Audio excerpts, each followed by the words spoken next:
Tonal quality change হয়, tonal quality definitely change হয়। মানে একজন অ্যাক্টর যখন যখন মানে একটা সারাদিন কাজ করছেন, সন্ধ্যেবেলা যেভাবে পারফর্ম করছেন, হ্যাঁ, আবার ডাবিংয়ে আসছেন, হয়তো সকালবেলা 2 ঘন্টা একটু ডাব করে চলে যাবেন ওই সিকোয়েন্সটা, তখন একটা টোনাল কোয়ালিটির চেঞ্জ বা একটা এক্সপ্রেশনের চেঞ্জ তো ডেফিনেটলি হয়। তারপরে আমি বলবো সেটা খানিকটা নেগোশিয়েবল। তার কারণ একটা সিনেমায় আমরা যেভাবে শুনি একটা শব্দ, মানে একজনের কথা, সেটারও আবার একটা ইতিহাস আছে, তো যে আমাদের একটা এক্সপেকটেশন আছে কথাটা কিরকম হবে, মানে সব কথা স্পষ্ট হওয়া চাই, পরিষ্কার হওয়া চাই, হ্যাঁ বেশ জোরে জোরে বাজতে হবে, মানে ফিসফিস করে বলা কথা বা দূর থেকে বলা কথা আমরা সিনেমায় যথেষ্ট জোরে শুনতে পাই। তার কারণ হচ্ছে এটাই এক্সপিরিয়েন্স, মানে এটাই তৈরি করা হয়েছে। তো সেই কারণে এই কারণগুলোর জন্য ডাবিং আসলে উতরেও যায় অনেক সময়, যে ঠিক আছে হয়তো সেটা আমার রিয়েল লাইফ এক্সপিরিয়েন্সের সঙ্গে মিলছে না অতটা, কিন্তু তারপরেও সেটা আমরা মেনে নিই একভাবে। তো এই চেঞ্জগুলো হয় ঠিকই, কিন্তু অ্যাট দ্য সেম টাইম আমার ধারণা সিনেমা একটু ফরগিভিং হয় ব্যাপারে, মানে জিনিসটা আমাদের মানিয়ে নিতে খুব একটা অসুবিধা হয় না। তারপরেও লোকেশন সাউন্ডই, মানে তার যে টেক্সচার শুনতে যেরকম হয় সেটা খুব ইউনিক, এবং সেটা যদি সত্যি করা যায় সেটা আমি বলবো যে সেটা নাথিং লাইক ইট, মানে সেটা করা উচিত।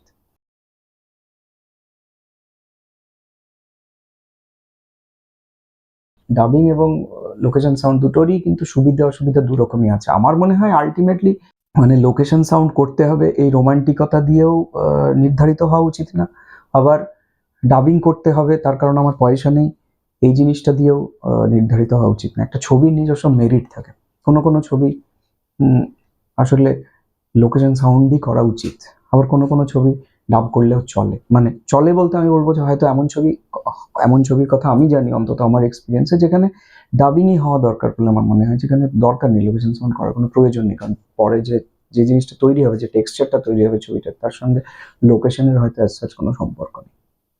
ফলে এটা আমার মনে হয় ছবির মেরিট দিয়ে নির্ধারিত হওয়া উচিত। আনফর্চুনেটলি আমাদের এখানে সেটা হয় না। আমাদের এখানে হয় আর্থিক কারণে আটকায়, আর নয়তো ওই মানে যে যদি কেউ করে ঠেলে ঠুলে, সে অনেক সময় হয়তো দেখা যায় যে একটা রোমান্টিক ভাবনা থেকে করছে, যে আচ্ছা লোকেশন সাউন্ড হচ্ছে আমার ছবি।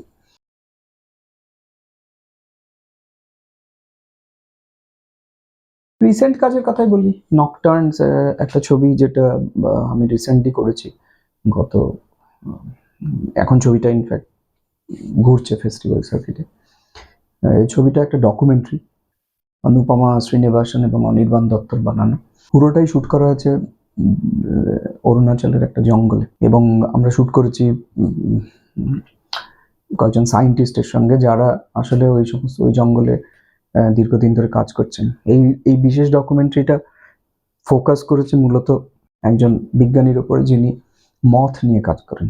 তো এইটা একটা খুব মেমোরেবল এক্সপিরিয়েন্স আমার জন্য হয়েওছে, এবং চ্যালেঞ্জিংও ছিল অ্যাট দ্য সেম টাইম, যে ওই জঙ্গলের থেকে টানা এতদিন কাজ করা এবং রেকর্ড করা, মানে একটা জঙ্গলকে কি করে আমি সনিক্যালি এক্সপ্লোর করবো, কারণ জঙ্গল সম্পর্কে আমাদের হয় না, আমাদের প্রত্যেকেরই আছে এটা সাউন্ড, মানে একটা জায়গার শব্দ কিরকম হবে সে সম্পর্কে আমাদের একটা প্রিকনসিভড একটা ধারণা থাকে। মানে মনে হয় যে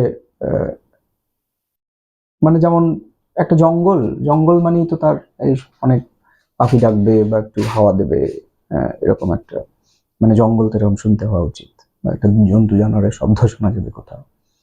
হ্যাঁ, তো আমাদের এই যে ধারণা থাকে একটা, সেই ধারণাগুলো প্রতি মুহূর্তে চ্যালেঞ্জড হতে থাকে। আমি দেখেছি লোকেশন সাউন্ডের সবচেয়ে এটা এটা শুধু জঙ্গলের ক্ষেত্রে নয়, এটা সাউন্ড করতে গিয়ে আমার নানা সময় হয়েছে, মানে শুনতে গিয়ে একটা জায়গাকে শুনতে গিয়ে নানা সময় হয়েছে, এই প্রচলিত ধারণাগুলো ভেঙে যেতে থাকে। এবং এমন অনেক, মানে এমনকি নিজের জায়গার শব্দ, আমি বলছি যে মানে এটা এখনই হওয়া সম্ভব, যে আমি যদি এই এই বাড়িতে যে আমি বসে কথা বলছি, আমরা সার্ভে পার্কের এই বাড়িতে, এই এলাকায়, এখন যদি আমরা, আমাদের একটা ধারণা থাকবে তো যে আচ্ছা কলকাতা শহরের এই এলাকায় একটা বাড়ি, এর চারপাশে শব্দ এরকম হবে, ওদিক দিয়ে একটা মেট্রো চলে যাবে, ওখানে একটা মেট্রো লাইন আছে, পাশে বাইপাস, হ্যাঁ, ট্রাফিকের শব্দ, বা দু চারটে পাখি টাকি ডাকবে, কাক ডাকবে ইত্যাদি। এটাই আমি বলছি, আমরা যদি আধ ঘন্টা একটা মাইক্রোফোন নিয়ে ছাদে গিয়ে বসি এবং আধ ঘন্টা শুধু শুনি যে কি হচ্ছে, আমরা দেখবো যে আমি একদম নিশ্চিন্ত যে আমি দেখবো অন্তত 2-3টে এলিমেন্ট পাওয়া যাবে যেগুলো সম্পর্কে আমাদের খুব একটা ধারণা নেই। যে মনে হবে যেন আরে এই শব্দটা এখান থেকে পাওয়া যাচ্ছে, ইন্টারেস্টিং তো, বা এটা তো এমনি শুনতে পাই না।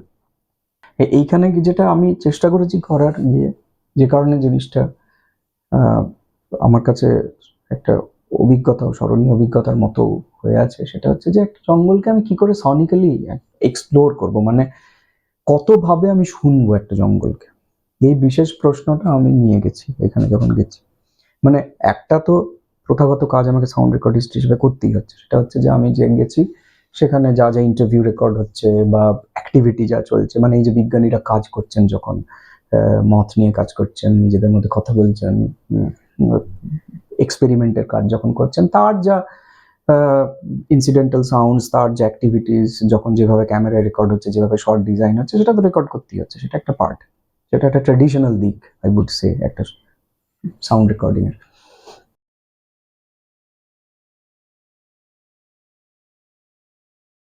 সাউন্ডে তো এইটা সিনেমায় আছে, যে সিনেমা ক্যামেরাতে যা আপনাকে দেখাচ্ছে পর্দায়, সেইটা ছাড়াও অনেক কিছু এক্সট্রা শোনাচ্ছে। জঙ্গলের ক্ষেত্রে, এই ধরনের জায়গার ক্ষেত্রে ব্যাপারটা নিয়ে বোঝাই যাচ্ছে যে অনেক বেশি ইন্টেন্স, তার কারণ আমাকে জঙ্গলটা তৈরি করতে হবে সিনেমা হলের মধ্যে।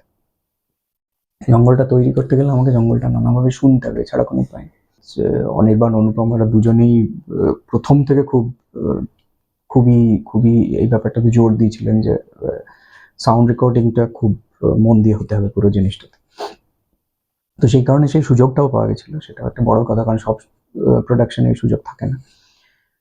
তো আমি গেছি একদম লাস্ট ট্রিপটায়, যখন আমি শুধু জাস্ট নিজের মতো করে সাউন্ড রেকর্ড করেছি, মানে আমি ক্যামেরার সঙ্গে ছিলামই না, তার জন্য আলাদা একজন সাউন্ড রেকর্ডিস্টকে নিয়ে যাওয়া হয়েছিল, যিনি ক্যামেরার সঙ্গে থেকে ক্যামেরাতে মানে যা শট নেওয়া হচ্ছে সেই সাউন্ডটা রেকর্ড করেছে। কিন্তু আমি নিজের মতো করে ঘুরে বেরিয়ে হেঁটে হেঁটে হেঁটে হেঁটে হেঁটে ঘুরে, বা একটা অনেক সময় গাড়ি নিয়ে আরো দূরে চলে গিয়ে, বা কমপ্লিটলি অন্যদিকে চলে গিয়ে জঙ্গলে রেকর্ড করেছি। এবং সেই রেকর্ডিংগুলো করার জন্য কি কি লোকেশন হবে, কি ধরনের স্পেসে আমরা রেকর্ড করব, কোন টাইমে রেকর্ড করব, এটা পুরোটা তার আগের যে 2টো বা 3টে ট্রিপ হয়েছিল, এই ট্রিপগুলোর এক্সপিরিয়েন্স থেকে আমি বুঝেছিলাম, এবং সেইভাবে আমি তৈরি করেছিলাম হিসেবটা, যে ঠিক আছে আমি যখন ঘুরেছি আমি এই জিনিস নোটিস করেছি, সেগুলোর একটা নোটিং ছিল, সেইগুলোকে কি করে এটা একটু সুন্দর করে রেকর্ড করা যায়, ঠিক করে রেকর্ড করা যায়, সেই ভাবনা নিয়ে গেছি। এবার জঙ্গল তো পাল্টে যায় হচ্ছে আবার ঋতুর সঙ্গে সঙ্গে, আবহাওয়ার সঙ্গে সঙ্গে পাল্টে যায়, ফলে সেই চ্যালেঞ্জটাও ছিল। সবসময় যে আমরা একই আবহাওয়ায় রেকর্ড করেছি, একই ঋতুতে রেকর্ড করেছি তাও না, মানে যখন ফিল্মটা শ্যুট হয়েছে, ফলে যখন আমি গেছি তখন যে সমস্ত ঋতু আমি পাবো না আমি জানতাম, তো তারপরেও যতটা এক্সপ্লোর করা যায়, এবং বিভিন্ন টেকনিকে রেকর্ড করা, সেটাও একটা ব্যাপার। মানে একটা তো হচ্ছে, এক হচ্ছে যে আপনি কতভাবে একটা জঙ্গলকে ধরার চেষ্টা করছেন আপনার সোনা দিয়ে, 2 নম্বর হচ্ছে আপনি যখন সোনা দিয়ে ধরার চেষ্টা করছেন তখন কি টেকনিক ব্যবহার করছেন সেটা করার জন্য। তো সেই টেকনিকের দিকগুলো খেয়াল রেখেছিলাম আমরা। আমি নানা রকম ফরম্যাটে রেকর্ড করেছি, মানে এমনি মোনো স্টিরিও যেরকম চেনা ফরম্যাট আছে, এছাড়াও আমরা অ্যাম্বিসনিক রেকর্ডিং করেছি, আমরা 5.1 রেকর্ডিং করেছি। হ্যাঁ, তার জন্য বিশেষ মাইক আনানো হয়েছিল আলাদা করে বাইরে থেকে, এগুলো করা হয়েছে। তো এইটা এই জন্য একটা খুব ইন্টারেস্টিং অভিজ্ঞতা হিসেবে রয়ে গেছে আমার জন্য। আর ছবিটা এখন যখন ফেস্টিভ্যাল সার্কিটে ঘুরছে, ইনফ্যাক্ট সানডান্সে যে স্পেস জুরি পেয়েছে, স্পেশাল জুরি পেয়েছে ক্রাফটের জন্য। তো এই ক্রাফটের দিকটা অ্যাকচুয়ালি সত্যি সত্যি, মানে সেটা সিনেমাটোগ্রাফির ক্ষেত্রে বলুন বা সাউন্ডের ক্ষেত্রে বলুন, এটা খুবই জোর দেওয়া হয়েছিল সেই, এবং সেটা প্ল্যান করতে খুব মজা হয়েছে, মানে সেটাকে প্রপারলি প্ল্যান করা এবং সেটাকে এক্সিকিউট করা, এবং তারপরে যে রেজাল্টটা এসছে এখন যেটা, সেটা অব্দি পৌঁছানোতে, এটা একটা ইন্টারেস্টিং অভিজ্ঞতা।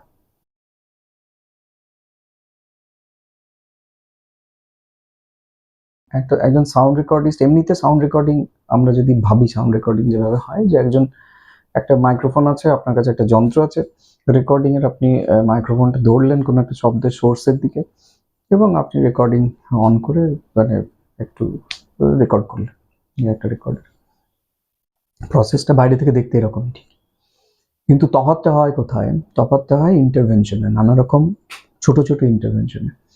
যে এক হচ্ছে একজন সাউন্ড রেকর্ডিস্ট তখনই ভালো সাউন্ড রেকর্ডিস্ট যখন সে খুব ভালো শ্রোতা। মানে এক্ষেত্রে খুব ভালো শ্রোতা বলতে আমি বলছি যে খুব মানে মন দিয়ে অন্যের কথা শোনেন এরকম নয়, মানে যে একটা স্পেসের কথা, যে কোনো স্পেস কিভাবে আমাদের কাছে চরিত্রায়িত হয়ে ওঠে আমরা যদি ভাবি।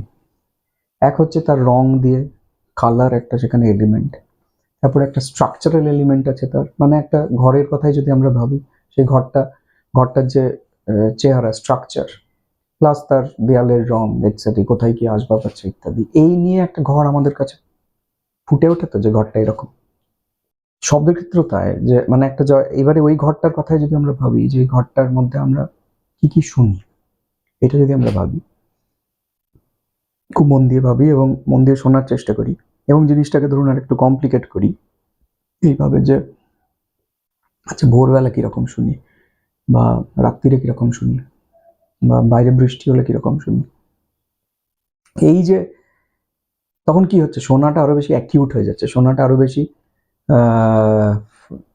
আন্ডারলাইন্ড হয়ে যাচ্ছে, এবং কোনো এই যে ফ্যাক্টরগুলো যুক্ত হচ্ছে, দিন রাত বৃষ্টি, এই কারণে শোনাটা চেঞ্জ হয়ে যাচ্ছে। এবং এই যে চেঞ্জটা হচ্ছে, এগুলো সবটাই কিন্তু এই ঘরটারও ক্যারেক্টার, এটা কিন্তু এই ঘরটারও চরিত্র, এই ঘরটা এগুলোর সঙ্গেই রয়েছে। আমি মনে করি একজন সাউন্ড রেকর্ডিস্ট আসলে তখনই খুব ভালো সাউন্ড রেকর্ডিস্ট যে এই সমস্ত ব্যাপারে ইনফর্মড, যে সে জানে একটা জায়গাকে কিভাবে শুনতে হবে। যেরকম একজন সিনেমাটোগ্রাফার যেমন ধরুন একটা আননোন স্পেসে গিয়ে লাইট করছেন কোনো একটা সিকোয়েন্সের জন্য, তিনি তো একটা কিছু, তিনি যে যে জিনিসটা ভেবে লাইট করছেন সেটার মধ্যে কি আছে, একটা ইমাজিনেশন আছে, একটা টেকনিক আছে, যে আচ্ছা তার সোর্সের কোন দিকে সোর্স, সময়টা কি, কোন সময় দেখানো হচ্ছে সিনেমায়, সেই স্পেসটাকে কিভাবে তিনি লাইট আপ করছেন, স্পেসটা কিভাবে আসলে যদি এরকম সময় হয় তাহলে স্পেসটা কিরকম হবে, আলোক কিভাবে আলোকিত হবে, যেভাবে উনি দেখতে পাচ্ছেন। শব্দের ক্ষেত্রে ব্যাপারটা খানিকটা এরকম, যে সে একজন বুঝতে পারছে গিয়ে, যে একজন ভালো সাউন্ড রেকর্ডিস্ট সেই যে বুঝতে পারছে একটা জায়গায় গিয়ে, যে আচ্ছা এইখানে এই এই এই এই এলিমেন্টগুলো রয়েছে, এবং এই এলিমেন্টগুলো গুরুত্বপূর্ণ এই জায়গাটাকে ডিফাইন করার জন্য, জায়গাটার মধ্যে প্রাণ আনার জন্য।